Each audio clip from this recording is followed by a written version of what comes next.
des prises de conscience que j'ai faites grâce à des erreurs que j'ai faites aussi et grâce aux erreurs que des gens ont fait autour de moi et que j'ai pu observer. Hem et en fait, si on nous le disait dès le départ, ça nous éviterait bien des écueils.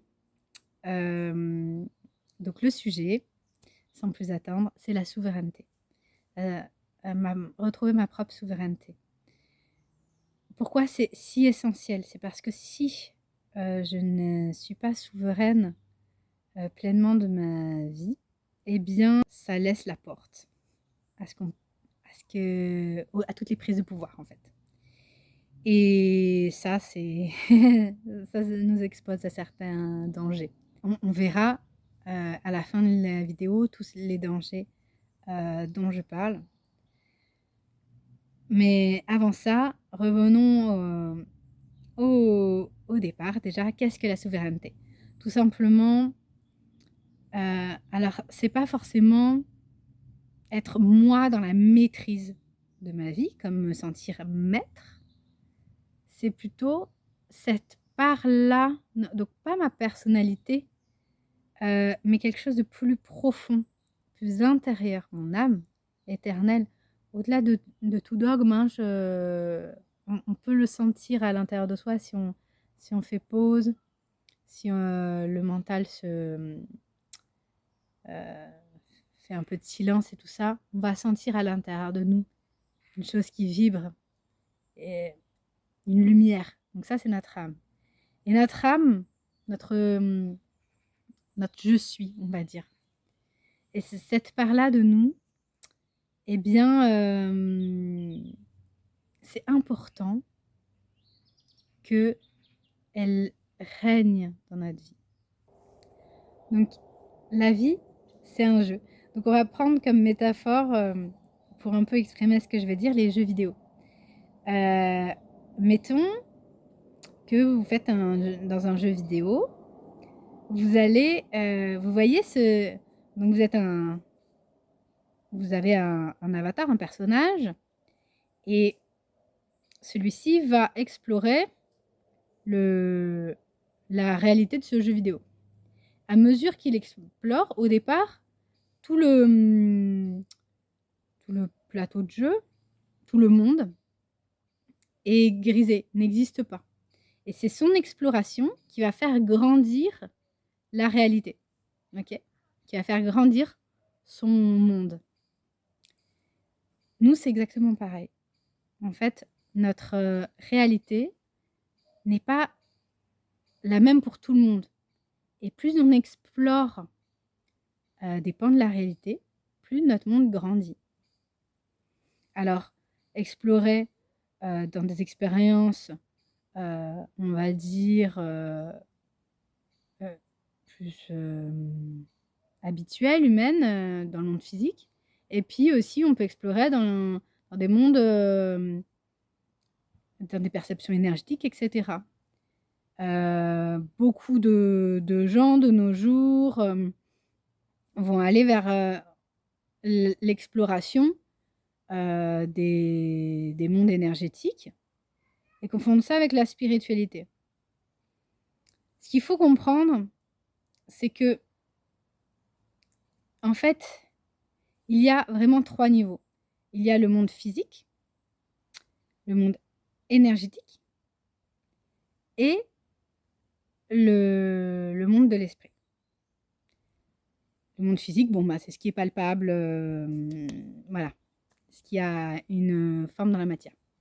Le monde énergétique, comme c'est invisible, dans ce cas-là, on va souvent confondre les mondes énergétiques et le monde de l'esprit. Alors que c'est pas du tout la même chose, vraiment pas. Et on va croire, beaucoup de gens croient qu'en explorant des perceptions énergétiques, en faisant des choses type médiumnité, tirage de cartes, guérison énergétique, et cetera, ils font quelque chose de spirituel en soi. Non, ça n'est pas spirituel en soi. C'est comme, aller se promener dans le monde physique, bah, là, on se promène dans la réalité énergétique, donc on fait grandir notre map monde du jeu vidéo, dans des plans énergétiques. Mais peu importe, en fait, que, que notre map monde soit grande ou petite, c'est un royaume dont nous sommes le roi ou la reine.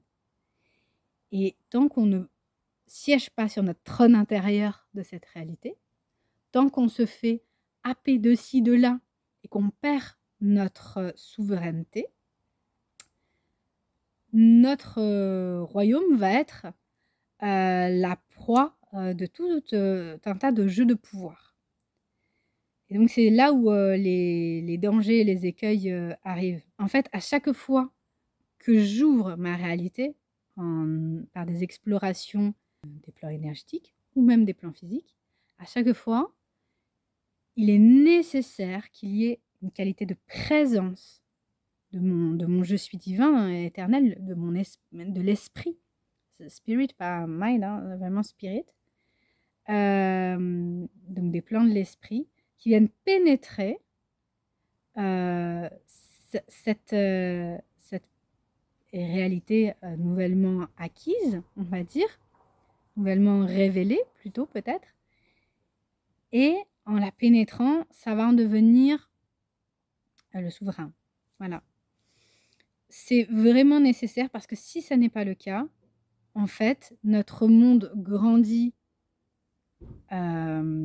mais s'il n'y a pas de roi dans ce monde ou de reine, à savoir nous, ça va être tyrannique. Voilà, ça va être soit il va y avoir d'autres royaumes qui vont attaquer, donc là c'est toutes les prises de pouvoir. Alors ben, on peut donner notre pouvoir à quelqu'un, genre en mode gourou, secte, etc. Donc ça, il y a beaucoup de gens qui ouvrent la porte de la spiritualité et puis qui se retrouvent embrigadés là-dedans, souvent un peu de leur plein gré. Enfin, c'est eux qui ont redonné leur pouvoir. Souvent après, ça peut être des jeux de pouvoir un peu inconscients entre des gens qui vont nous faire miroir, en fait. Là, tout ce qu'on vit vient nous faire miroir pour nous toucher là où on a des faiblesses. Donc, là où on n'est pas souverain, il y a des gens qui vont vouloir prendre pouvoir sur nous. Ou bien nous-mêmes, ça va être notre personnalité, notre ego qui va, comme notre véritable je suis n'est pas souverain, ça va être notre ego qui va devenir tyrannique et qui va se prendre pour lui-même le propre gourou, déjà de nous-mêmes, donc avec beaucoup d'orgueil, etc. Puis prendre ce rôle-là avec les autres, faire donneur de leçons, devenir voilà, vraiment quelqu'un qui prend du pouvoir sur les autres. Donc ça, c'est aussi très dangereux parce que même si ça nous fait une soi-disant position bah, qui pourrait paraître lumineuse et puissante, c'est vraiment une position au contraire de grande faiblesse et de grande ombre. C'est un peu le pire qui puisse nous arriver. Après, il y a aussi, s'il y a un écart de réalité, un écart de souveraineté, c'est-à-dire j'ai agrandi mes perceptions extrasensibles, etc., avec plein de trucs un peu ésotériques, un peu énergétiques, etc. Mais je ne maîtrise pas du tout ça. Je vais un peu de ci, de là, je me laisse un peu berner, etc. Machin, et il n'y a personne, il n'y a pas mon je suis pour vraiment me guider et pour vraiment régner sur ces expériences-là. Et bien dans ce cas-là, c'est la porte ouverte à des entités, ça c'est fréquent, à des délires intérieurs. Bon, ça peut aller jusqu'à loin, hein. Il y en a qui en deviennent, ça devient parfois psychiatrique dans des cas extrêmes. Mais dans des cas un peu moins extrêmes, ça va être plus l'illusion ou les entités qui sont quand même une réalité. Voilà, moi je le vois en cabinet d'énergéticienne. Je l'ai vu personnellement autour de moi ou même pour moi. Et j'avais eu à un moment donné, j'avais une entité, j'avais beaucoup de mal à la faire partir, et c'est quand je me suis rendu compte que c'était à l'endroit où je n'étais pas souveraine de moi-même qu'elle avait pu, entre guillemets, entrer, que je suis redevenue souveraine à cet endroit. Là, tout de suite, elle est partie, alors que ça faisait un moment que j'essayais, bah voilà. On m'avait dit d'invoquer Michael, les archanges et tout ça, machin, ça fait rien du tout. Et c'est vraiment quand j'ai repris mon pouvoir intérieur que, en fait, il y a juste plus de place. C'est-à-dire un royaume bien gouverné par un roi légitime, et bien naturellement, ça va, ce royaume va prospérer et ne va pas être la proie de prise de pouvoir extérieure ou de, de mutinerie intérieure. Voilà. Alors, qu'est-ce que ça veut dire être souverain? En fait, on va sentir notre je suis qui va venir pénétrer l'expérience, qui va venir pénétrer cette nouvelle portion de la réalité. Donc en fait, on va avoir une compréhension profonde, souvent sans mots, de ce qu'on est en train de faire, du sens profond que ça a, de comment ça s'inscrit sur notre chemin de vie. Une paix par rapport à ça. Et puis, un grand roi, il a de grandes qualités, de grandes vertus même. Ou une grande reine, pareil. Et notre je suis, c'est une part du divin. Le divin, il a toutes les vertus en qualité infinie, évidemment. Donc du coup, quand on est pénétré par notre propre part divine, il va y avoir un rayonnement, une infusion de ces vertus-là qui, alors pas toutes d'un coup. Souvent, certaines, donc les âmes vont être plus inclines à certaines qualités. Certaines, quand elles sont pénétrées de leur je suis divin, vont retrouver une joie divine. D'autres, ça va être plutôt la bienveillance, l'amour. D'autres, ça va être la puissance, le rayonnement, etc. D'autres, ça va être l'intelligence, ils vont se mettre à capter des grandes vérités, etc. Chacun a vraiment sa...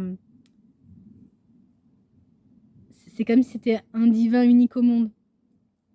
Une facette d'un grand diamant divin à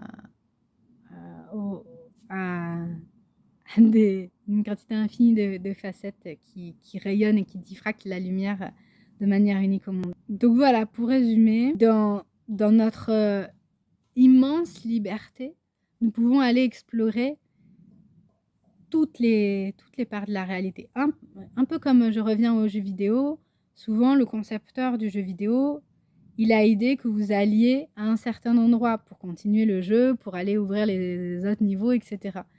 Mais vous avez le choix d'y aller plus ou moins vite. Vous pouvez tout à fait aller en sens inverse ou prendre des autres chemins.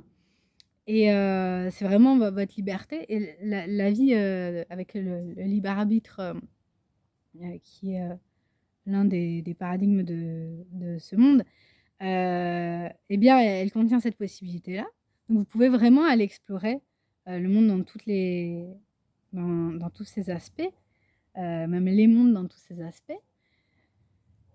Mais voilà, un grand monde nécessite un grand roi. Et ça, c'est vraiment important, que ce soit pas que par curiosité et que ce soit jamais pour prendre pouvoir sur l'extérieur et ne jamais laisser l'extérieur prendre pouvoir sur nous. Il faut toujours qu'il y ait une reliance à la reliance dans le sens faire lien aux profondeurs de notre être divin. Sinon, cet écart-là, il va, quand il est une brèche, quand c'est pas rempli par votre conscience, ça va attirer des prises de pouvoir diverses et variées dont j'ai fait l'inventaire tout à l'heure, qui ne sont là pas pour nous embêter, mais pour nous montrer qu'il y a cette brèche. Voilà, que ce soit les entités, les prises de pouvoir, les gens qui nous manipulent, etc. Les gens qui nous manipulent, par exemple, les entités sont ne peuvent venir vous embêter que parce que vous êtes manipulable. Voilà. Quand vous êtes vraiment dans votre souveraineté, jamais ils ne viennent. Ou alors que quelques instants, mais ça se sent tout de suite et ils passent leur chemin. Pareil pour les entités. Pareil pour voilà, tous ces jeux de pouvoir. Et même parfois, c'est tout petit et c'est des gens, des amis même, qui prennent pouvoir sans le faire exprès sur nous, qui viennent taper là où ça fait mal. Mais tant mieux parce que c'est très, très important qu'on revienne sur notre trône. Voilà. Et qu'on accepte cette position de souverain légitime de notre royaume.